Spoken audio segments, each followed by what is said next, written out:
How many of you have a special connection or a bond or a relationship with children? How would you physically, emotionally, spiritually react if your child could not look you in your eyes and say, I love you? If your child used animal noises or screaming as a way of verbal communication, was never asked to birthday parties, sleepovers of their peers, or like my son, walking into children's church stating, I hate Jesus. Heartbreaking. The reality is that many families throughout the world, especially in the United States, deal with these scenarios on a daily basis when dealing with children with autism. My goal tonight is to impart some of my passion and my advocacy and my voice of these children to you, and also provide some education and knowledge on autism. I'd just like to touch on some facts about autism, and some of the symptoms, and also the spectrum of autism. Autism is the fastest growing and most underfunded developmental disability throughout the United States. Autism is defined as a pervasive, complex, and serious brain developmental disorders. It is a neurodevelopmental disability. 1 out of 68 children in the United States are diagnosed with autism, and it affects more boys than girls. Autism appears to have its root in the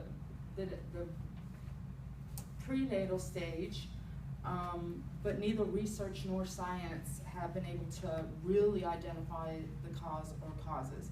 It's baffling.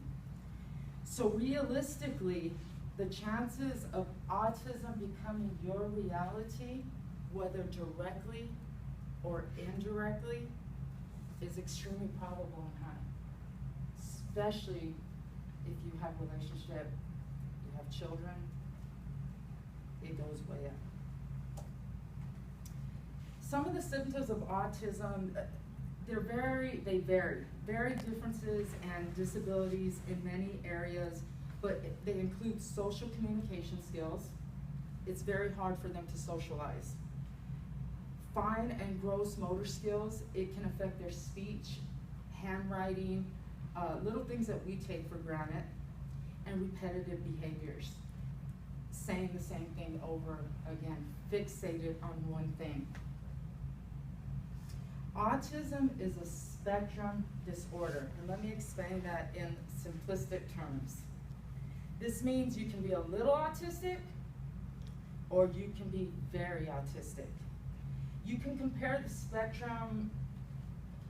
I use the analogy of a rainbow. It's at one end of the spectrum, it's called Asperger's syndrome, also known as the little professor syndrome. These children are able to socialize to a certain extent. They appear physically normal. They're extremely intelligent and very literal. For example, I got a call from my son's school. I was like, oh no, what did Chris do today?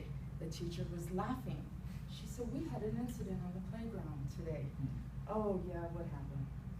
Well, Chris bit a child. Oh no, do I need to come down there? No. When I asked Chris, what happened? Why'd you bite the child? Well, we were playing vampires. And that's what vampires do.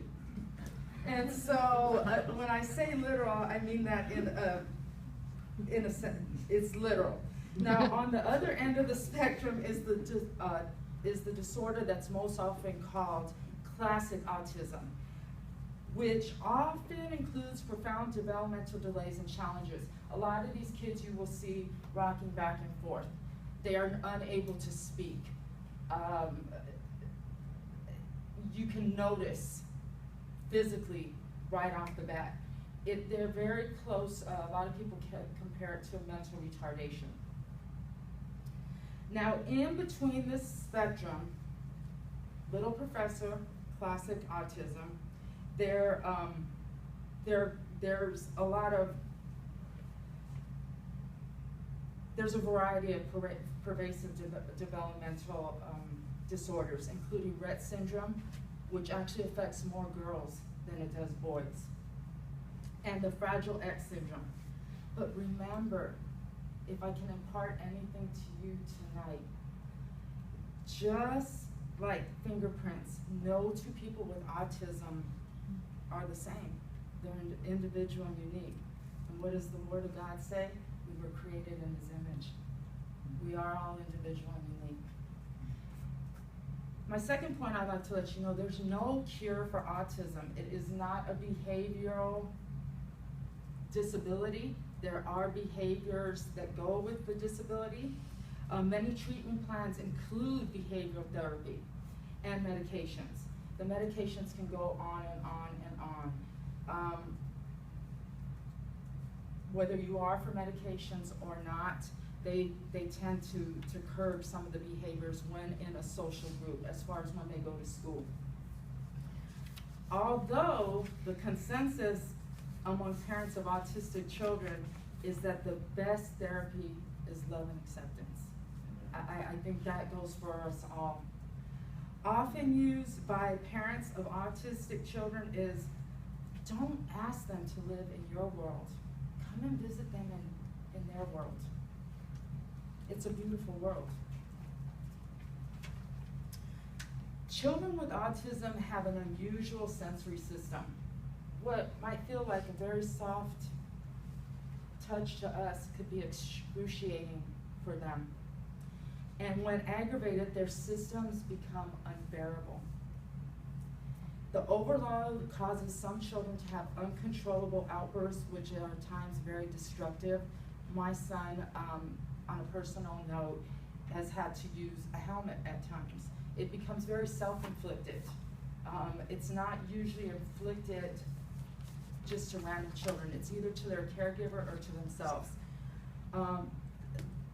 The children may suddenly become distressed and overwhelmed, and much of society, sadly, does not understand these overloads.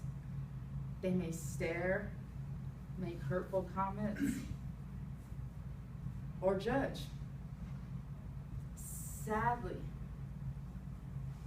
the majority of folks just see an out-of-control child. I saw that before my son was diagnosed, so I am guilty of that. I ask and I beg for your mercy to please empathize with these children and families. When you see it in the grocery store, don't be so quick to pass judgments. It has been proven that the mothers of autistic children have comparable or higher stress levels than a combat soldier. Remember, they're not broken, poisoned, bad, defective, or diseased. They are autistic. It's not a word to be feared, but a child to be loved. And so in conclusion, I would like to raise your awareness and empathy towards children with autism and the families who are affected by this disability. Remember, autism is one word trying to describe a million stories. Please, once again, offer support, not judgment. Educate yourself and your children. Lack of knowledge and assumption can be a disability. Bullying and labeling among children with autism is rampant. There's no typical portrait to paint. No two are alike. Like snowflakes, they resemble each other, yet remain unique, and that lies a challenge.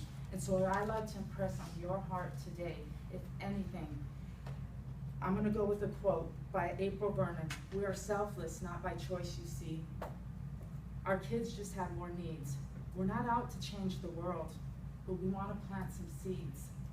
We want our kids to be accepted. That really is our aim. When we look at them, we just see kids. I hope you guys will do the same. Many blessings. Thank you.